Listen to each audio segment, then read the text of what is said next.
I kind of outlined three purposes for today. One, describe what we know about the characteristics of contemporary young adults that you work with. Sometimes they're referred to as Generation Y or the millennials. Now that's pretty sweeping, generalizations, but it gives us some idea. Then discuss implications for your programmatic efforts and maybe individual counseling. So I know sometimes you're just designing programs that get implemented, and other times you're working one-on-one with an athlete in some sort of a way. And then partner with you to identify strategies for better meeting the needs of the most difficult athletes you serve. You know, and I'll talk about like the perfect storm. And again, I don't want to stereotype anybody here, but in the end, I'll talk about the perfect storm. Rich, entitled, coming from a real rough background, and then you're trying to get them on the right path. But a lot of things maybe are working against you, and how do we better help that, serve that athlete? So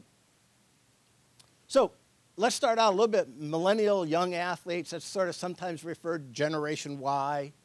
Millennials, 81 to 2004, the birth year. There's also a lot of research now coming out, depending on your age. About 10 years ago, they started talking about adulthood as an 18. There's something called emerging adulthood that's 18 to 25. And you're sort of, so just because you can vote doesn't mean you're like, I'm a full-fledged adult. So I have two sons that fall into this age right now. On one hand, one's out making his way in LA, but on the other hand, he's not quite all there yet, and you worry. And the other one's just graduating from college. So I'll talk about that as we go through. Ashley just referred to this. I'm not an expert in neuroscience, but we read a lot about the research now with like teens, 16, 17, and they do brain imaging with all the new technology. And there's reasons, you know, what the insurance companies known for a long time. You pay a lot more driver's insurance when kids turn 16 to 25. Then after 25, you pay less. Neuroscience is sort of backing that up.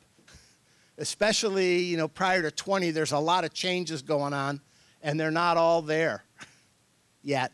And a lot of it's impulse control.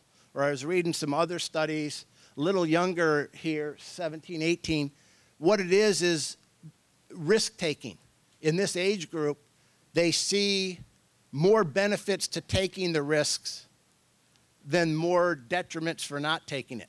So their signal detection is more, hey, that sounds like a good idea, let's give it a whirl.